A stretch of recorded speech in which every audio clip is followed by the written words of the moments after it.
1811-4000। यही consumer helpline. जागो ग्राहक जागो।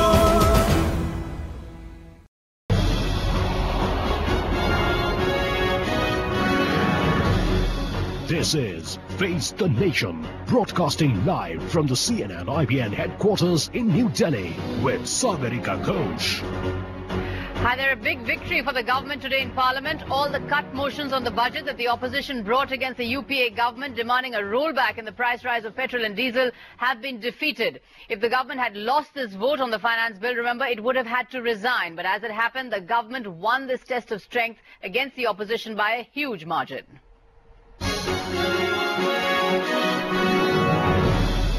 Those in favor may say aye. Those against may say no. I think the noes have it. The noes have it. The cut motion is next. Finally, a noisy day in Parliament coming to an end. The much-hyped opposition-sponsored cut motion ultimately getting undercut. The opposition, which was ostensibly united till yesterday, was today a house bitterly divided. The BSP going to the extent of supporting the government. हमारी party ने केंद्र में सांप्रदायिक ताकतों को सत्ता में आने से रोकने के लिए आज संसद में पेश होने वाले कटौती प्रस्ताव पर केंद्र में यूपीए सरकार का समर्थन करने का फैसला लिया है. And some of the Mandalites like Lalu Prasad Yadav and Mulayam added a political twist by trying to distance themselves from the BJP. CPM के हमारे कामरेड आज अभी तय कर लें कि इनके कट मोशन पर बीजेपी वोट इनके साथ नहीं करेगी, हम इनको वोट करने के लिए तैयार हैं. Mayawati's U-turn was the biggest setback for the opposition.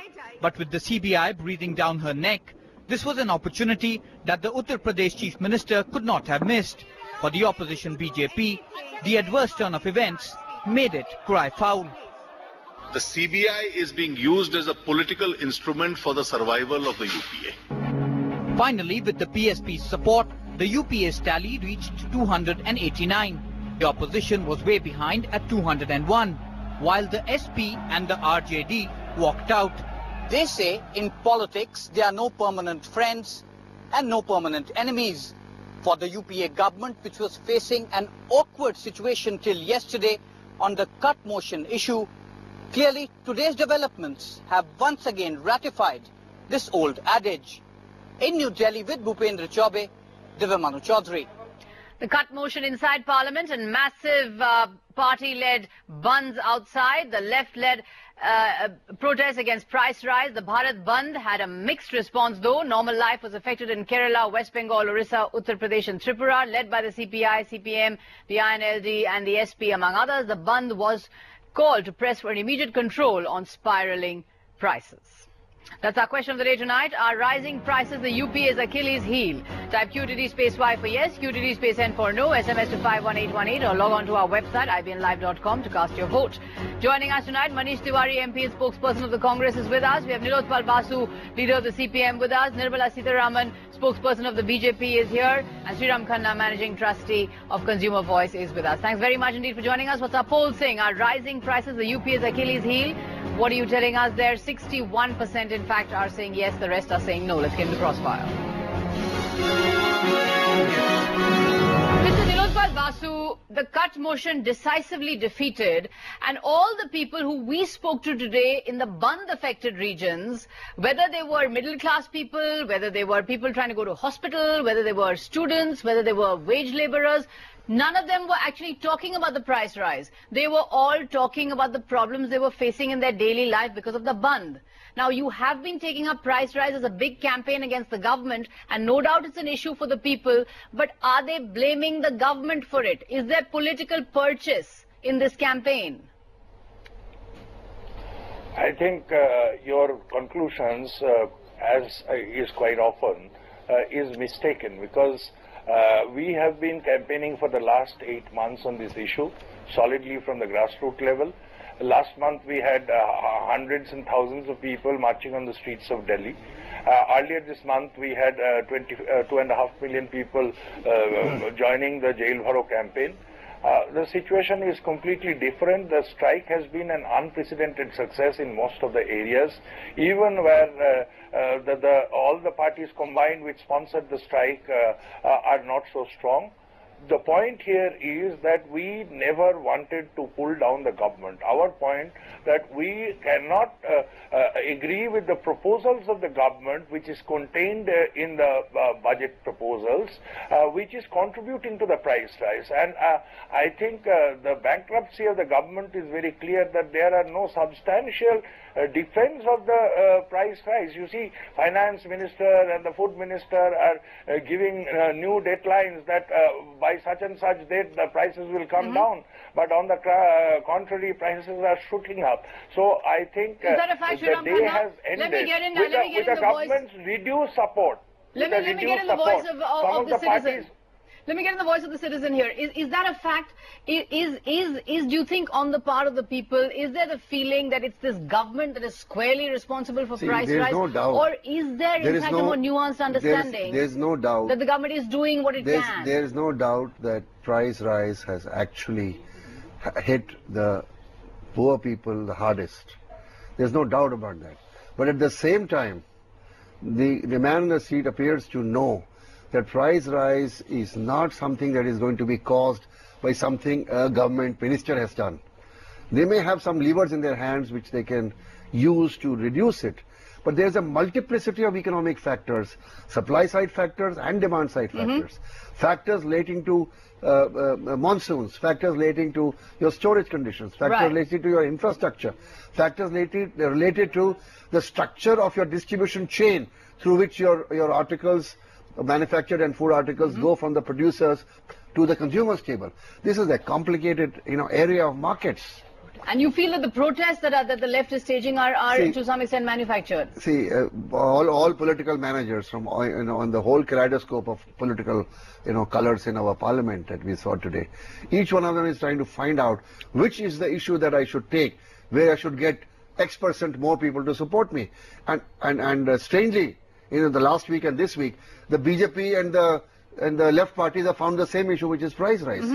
And they think that people will come out in the streets and support us. But actually what happens is they have buses and they bring people to the capitals and they paralyze the city, and this is the way of a political protest, which I do not think has any impact on price rise, because their own governments in their states, where they are in power, are unable to control price rise even based on factors in their... That's a crucial point, Nirmala Sitharaman.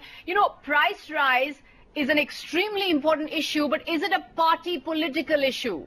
Are people out there blaming the Manmohan Singh government for the price rise? This may not be the case. You may have actually cottoned on to the wrong horse.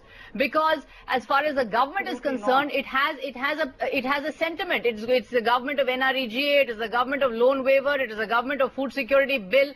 So the sentiment towards the government, maybe that is not so anti-people. And it's an economic growth government. This is a government. Nirmala Sitharaman, have you latched onto the wrong issue? No, absolutely not. I think the gentleman who spoke before me is a bit more cynical on this issue.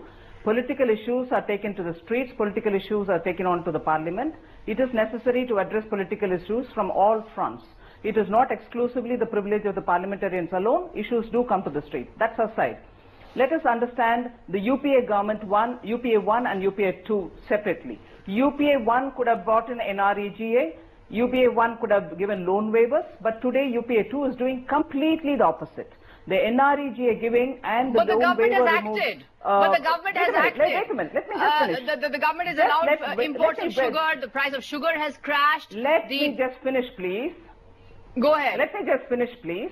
The same government today has brought in these two main objectionable things. Hiking the fuel price. It is all very well to say to the NDA government from the Congress side that you've increased the price 22 times when NDA was in power. But that did not have that was not done when there was food price inflation as it is today. It is insensitive of this government to do it at this time because it has a cascading effect, and that can aggravate the inflation. That's one thing. The second thing is, when you're talking about removal of the subsidy for the fertilizers, your Indian farmer still has not got out of this crisis. The suicides are happening even today. So these two issues but are I come down to crucial. it, Nirmala Sitharaman. I come down to it. These are wait a minute. The issues are being taken up UPA strenuously by the BJP and by the left, but we're not seeing the kind of public resonance that there should be. Manish Tiwari, but whether or not there is public resonance, is price rise your greatest failure? Sagarika, allow me to commence from where you started. What's the raison d'etre of a cut motion?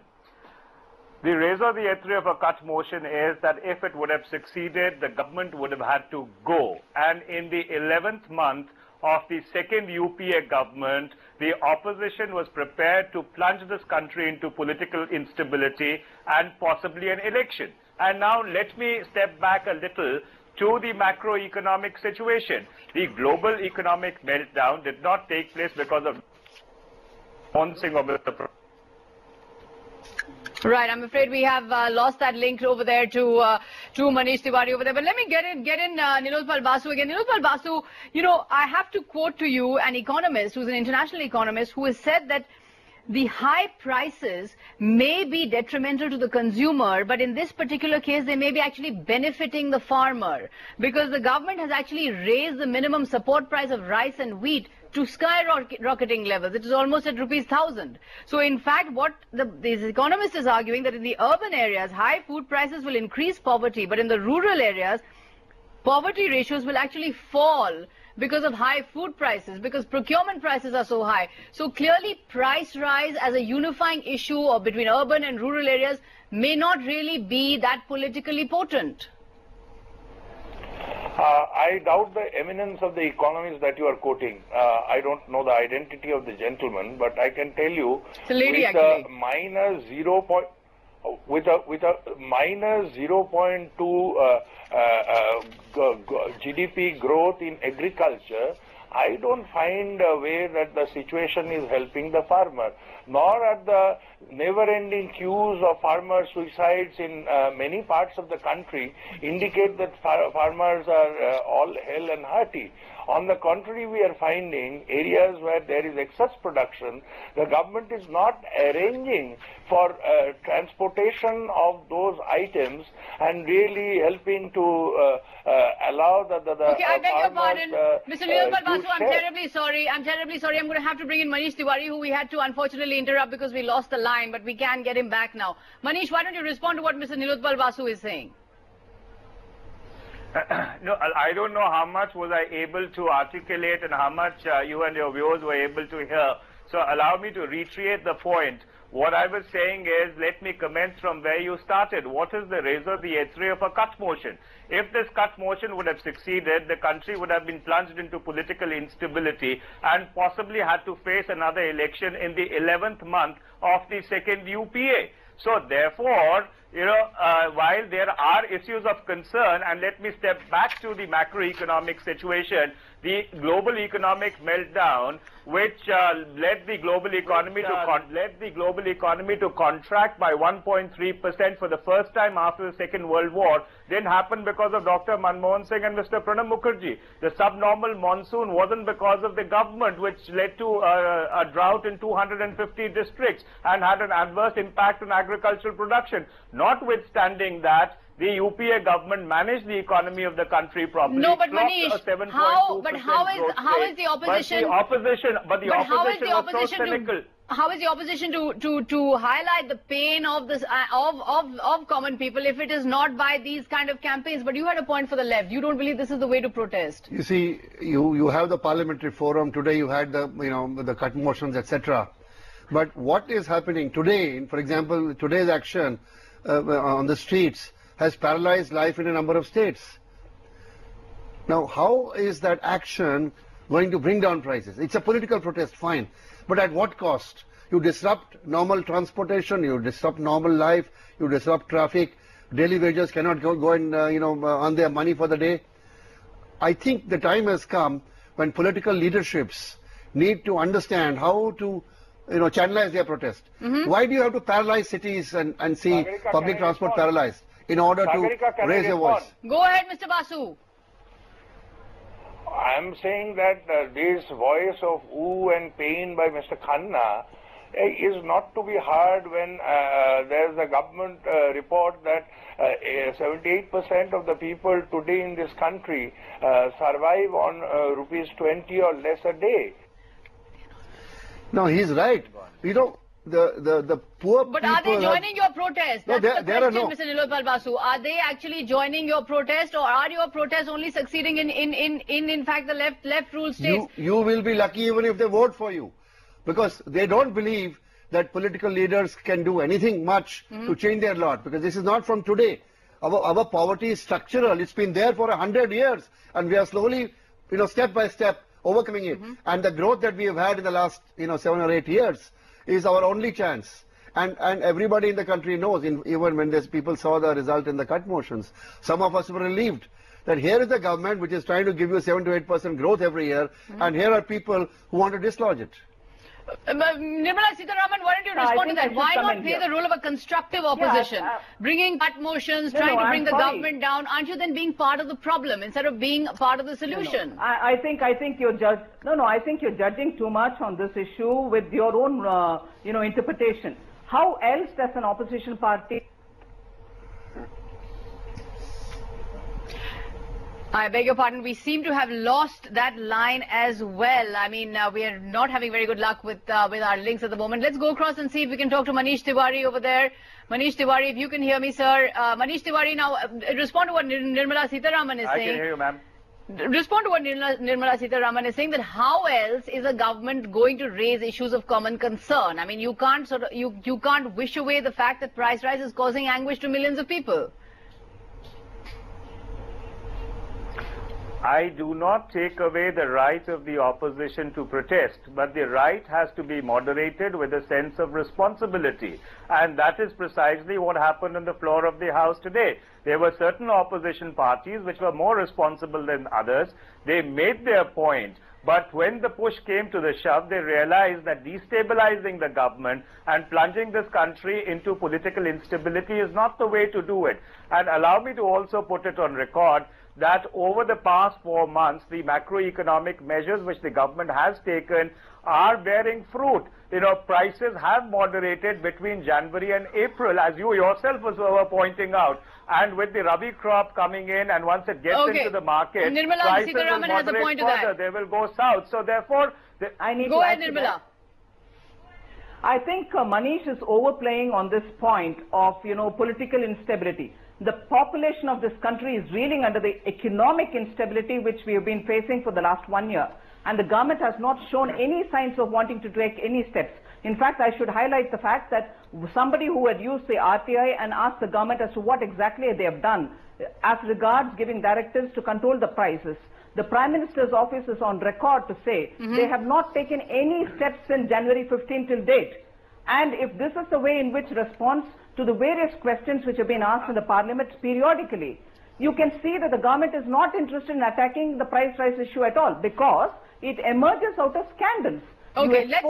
See, I'd just like to come in here and say... And may I quickly ask Sagarika, may I quickly ask Nirmala every time, it's not fair. I seem to be interrupted much before I can come in. Okay, you interrupted me. Very quickly, Manish. Very quickly, Manish, and then we'll go into break. All that I want to ask Nirmala is that how, by perpetuating political instability, would you be able to solve the economic problems of this country?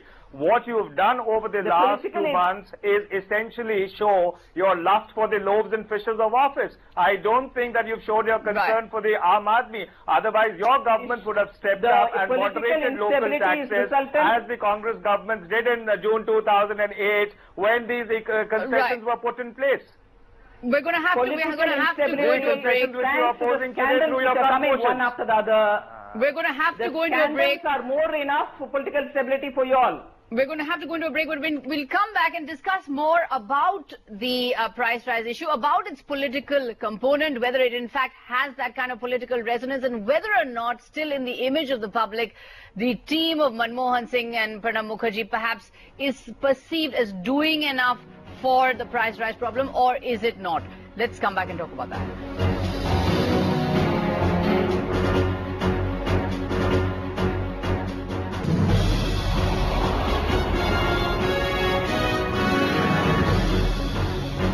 Are rising prices the Achilles heel of the UPA government? That's what we're discussing. Carry on with your voting. We'll carry on with our discussion. You had a point for the political parties.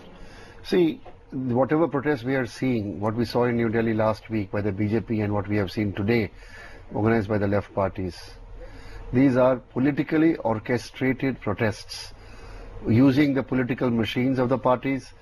Workers are brought in from villages. These are not genuine public protests. No, they are not people just coming out of their houses to protest. I mean, that is what the political leaders might like us to believe, but I don't think it's, the public is so naive as to understand this. I mean, they as far really as petrol know. prices are concerned, everybody seems to be consuming. The petrol consumption has not gone down. The only thing that we have seen is, for example, people don't buy diesel in Delhi. They go to Haryana and UP to buy, and they come back. This is showing in the figures. The consumption patterns of the public have not changed. There is difficulty in the lower middle class and the lower echelons of the economic pyramid because of the price rise. But this is what people are adjusting to, because they know that it is not a political issue. These are a mix of economic forces which are at work, and it will take some time. That's the issue here, Nirmala Sitharaman and Nilotpal Basu. Why are you making it a political issue when the public is not seeing it that way? The public, perhaps in its own way, is trying to manage. Sorry, Sagarika. They're not coming out in spontaneous protest. Go ahead, Mr. Basu first, then Mr. Sitharaman. Mr. Basu first, then Ms. Sitharaman. Go ahead, Mr. Basu. Let me go through two quick points. One is that after global financial meltdown, which Manish was referring to, the Economist of London is reporting time and again that the food prices are the highest in India, surpassing all other countries. I think that should be taken note of. Number two question is, this government is prepared to give tax relief to people who can pay, but are taxing on items which is having cascading effect on the food prices. Number two. Number three is, Mr. Khanna can believe anything what he thinks, but it is a genuine people's distress that is getting expressed. And if there is today instability in this country, it has been created by the government, because many of the parties We're completely out of voted time. for Manmohan Singh. When the government was Sitharaman, they have deserted the government. You made your point, Mr. Basu. Mr. Basu, you made your point. Ms. Sitharaman, the point is... May I quickly make a point? Very quickly. No, please, let me have my turn. No, Ms. Sitharaman... I think Mr. Khanna has been very insensitive. Ms. Sitharaman, very quickly. I thought I was asked to speak. Go ahead, Ms. I Sitharaman. think he's being very insensitive when he says... May I... When he says that it is not... Can I speak, please? Yes, go ahead, ma'am. See, the point is, Mr. Khanna is being very insensitive. The food consumption pattern in the lower middle class and the poorer classes have changed. People have stopped using cereals. Let him not just look at figures sitting in Delhi. He should go around to the villages to see what is happening. Second point. Our workers during the BJP April 21st rally have spent their own money and come. It is not a politically orchestrated rally. People have come spending the their buses own were money hired for the by ticket. the party. Food was arranged by you. No, wait a minute. What Obviously, you don't get if this is such a widespread people's movement, then why are leaders like Mayawati, Lalu, Mulayam not participating in the protest? Why did they distance themselves from your cut motion? No, Sagarika. Now, see, now the BJP has a very fine ally in the left party. They voted together today. Wait a minute, please. Let me finish my turn. I've been interrupted every now and then. Very quickly, ma'am. See, when people belonging to regional parties, for whatever compulsion, whether it is Lalu or whether it is Mayawati, comfortably the CBI has been used to pressure them. Okay, ma'am, you made that point. We've heard that point from the BJP before. And I think we should remember the Congress party. Okay, very quickly, Manish. Because of these things. Very quickly. 30 seconds, we're out of time. Very quickly for a moment. I just wanted to congratulate my friend Nilotpal Basu. At least they have transcended from Pravda to the more credible economists. So therefore, let me put that on record. And number two, this extrapolation which is being made repeatedly by the BJP is completely erroneous. Legal processes have their own dynamic, political processes have their own that dynamic, point also has been and made. the BJP has been repudiated on the floor of the House, and they should acknowledge it and have the grace to understand that they were trying to make a political point for which there were no takers. Okay, well, it's very tragic indeed that price rise is simply an issue of political cat and mouse game and not simply an issue where opposition and government hunkers down and tries to find a solution. UPA's Achilles heel, what are you telling us there? 68%, 58% yes, 42% no. Thanks very much indeed to all our panelists. Thanks for watching.